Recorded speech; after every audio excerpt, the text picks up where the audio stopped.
Assalamualaikum warahmatullahi wabarakatuh. Perkenalkan, kami dari kelompok 13. Saya Nur Arizkia Fimaulidi Adinda dengan NIM 092. Dan saya Harinatul Adenia dengan NIM 079. Dan saya Dela Lameria dengan NIM 071. Di sini kami akan menjelaskan corak dan karakteristik Islam di Nusantara untuk memenuhi tugas mata kuliah pengantar studi Islam. Selamat menyaksikan. Bismillahirrahmanirrahim. Dalam presentasi kali ini saya akan menjelaskan tentang corak dan karakteristik Islam Nusantara. Islam Nusantara bercorak dan berwarna-warni. Hal ini membuat orang berpikir bahwa Islam tidaklah satu. Sebenarnya pada level Al-Quran maupun secara substansif, Islam itu di mana saja adalah satu. Namun, ketika Islam berjumpa dengan budaya dan tradisi lokal, ekspresi Islam dapat bermacam-macam. Secara substansif, Islam dimanapun sama, yaitu agama Allah yang dibawakan oleh Nabi Muhammad sebagai petunjuk bagi umat manusia, walaupun beraneka corak dan warnanya.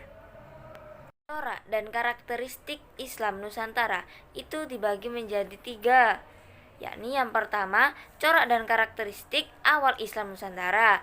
Yang kedua, corak dan karakteristik pertengahan Islam Nusantara. Yang ketiga, corak dan karakteristik modern Islam Nusantara. Setelah saya sebutkan tentang corak dan karakteristik Islam Nusantara, saya akan menjelaskan satu persatu pembagiannya.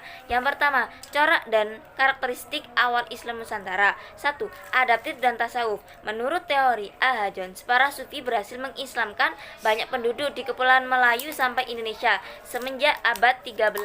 Para sufi menyajikan Islam dalam kemasan yang atraktif, menekankan kesesuaian dan kontinuitas Islam dengan kepercayaan dan praktik agama lokal ketimbang aspek perubahan.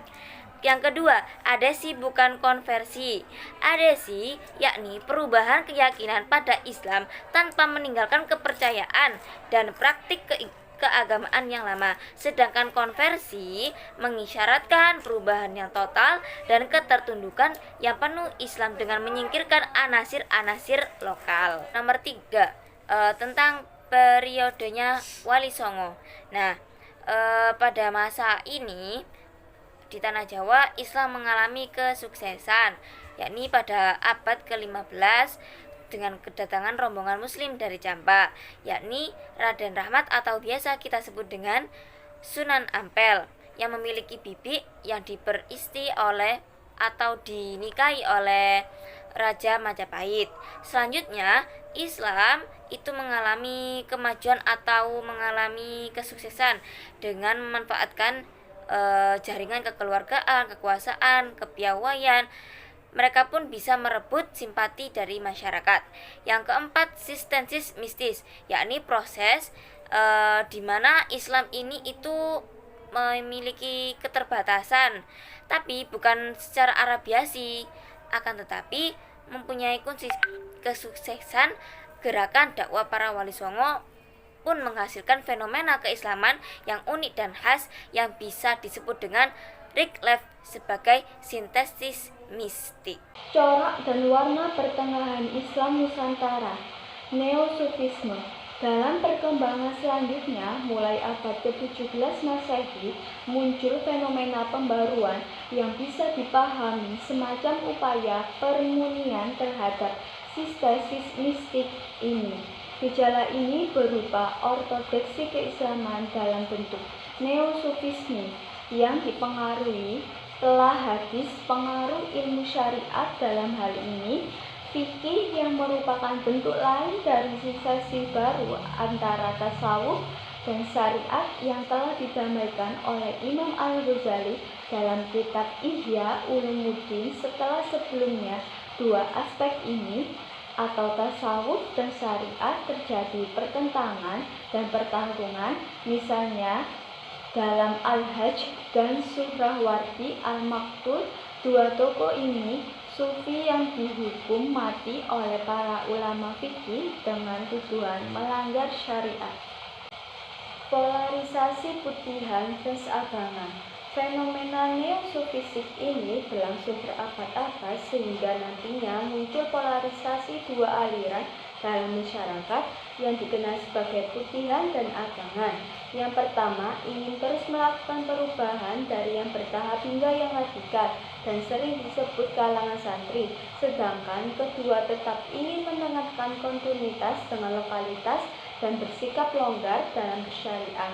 Selain faktor di atas, sikap politik terhadap pemerintah kolonial Belanda menjadi salah satu tanda terpenting dari perbedaan dua golongan ini. Yang penting dari era ini adalah modernisme yang dimulai dari nilai-nilai modern dalam budaya kehidupan sehari-hari, agama, budaya, hingga cara berpikir yang mengedepankan rasionalitas.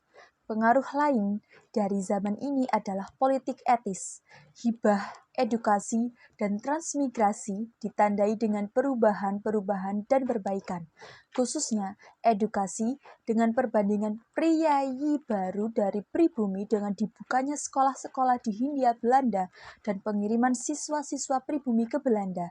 Ini terbukti sangat bermanfaat bagi munculnya tokoh-tokoh nasional dan kelompok muslim modernis yang memperjuangkan kemerdekaan Indonesia.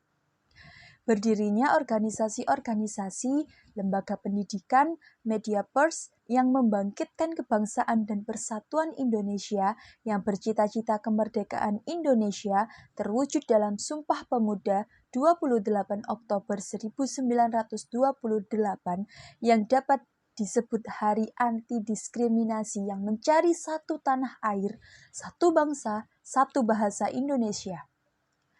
Di era modern ini, wajah Islam Nusantara mengalami banyak kemajuan dan perubahan yang berarti. Salah satu yang menggembirakan adalah munculnya generasi Islam yang berpikir progresif dan terbuka kepada konteks zaman yang diwarnai oleh era globalisasi serta arus informasi dan digitalisasi. Namun, di sisi lain, Islam Nusantara juga sedang bergumul dengan menguatnya semangat fundamentalisme agama yang berdampak pada aksi terorisme dan berbagai kekerasan yang membajak agama. Karakteristik ajaran Islam. Yang pertama, karakteristik adalah sifat, watak, dan keadaan yang melekat pada ajaran Islam tersebut yang sekaligus dapat dikenali dan dirasakan manfaat dan dampaknya oleh mereka yang mengamalkan ajaran Islam tersebut. Yang kedua, dalam memahami Islam dan ajarannya, berbagai aspek yang berkenaan dengan Islam perlu dikaji secara seksama sehingga dapat dihasilkan pemahaman yang komprehensif. Hal ini penting dilakukan karena kualitas pemahaman keislaman seseorang dapat mempengaruhi pola pikir, sikap, dan perilaku dalam menghadapi berbagai permasalahan yang bersifat dengan Islam. Karakteristik ajaran Islam di Nusantara. A. Sepenuhnya bersumber dari Rob. Ajaran Islam sangat terjamin kemurniannya, sebagaimana Allah telah berfirman pada surah Al-Hijr ayat 9 yang artinya, sesungguhnya kami menurunkan Al-Quran, dan sesungguhnya kami benar-benar memeliharanya. B. Komprehensif. Islam adalah sistem yang mencakup seluruh sisi kehidupan, agama sepanjang masa, dan isinya lengkap. C. Sempurna. Yang berarti ajaran Islam merupakan penyempurna agama-agama sebelumnya dan juga berlaku sampai kapanpun. D. Universal. Di sini, Islam sebagai agama yang universal artinya menyeluruh, berlaku untuk seluruh umat Islam. E. Mencakup segala fitrah kemanusiaan. Islam adalah agama yang fitrah. Fitrah itu artinya suci. Islam tidak akan pernah bertentangan dengan fitrah dan akal manusia. F. Berkeseimbangan. Allah Subhanahu wa Ta'ala menyebutkan bahwa umat Islam adalah ummatan wasatan, umat yang seimbang dalam beramal baik yang menyangkut pemenuhan terhadap kebutuhan jasmani dan akal pikiran maupun kebutuhan rohani. Manusia memang membutuhkan konsep agama yang seimbang. Hal ini dikarenakan tawazun merupakan sunnatullah. Karakteristik ajaran Islam berdasarkan konsepsinya. Yang pertama, bidang agama bersifat pluralisme dan universalisme. Yang kedua, bidang akidah bersifat murni baik dalam isinya maupun prosesnya. Yang ketiga, bidang pendidikan Islam memiliki pedoman dan metode dalam pengajarannya. Yang keempat, bidang disiplin ilmu yang termasuk disiplin ilmu keislaman adalah Al-Quran, hadis, ilmu kalam, filsafat, tasawuf, fikih, SKI, serta pendidikan Islam. Sekian dari kelompok kami, apabila ada kurang lebihnya mohon maaf. Wassalamualaikum warahmatullahi wabarakatuh. Dadah.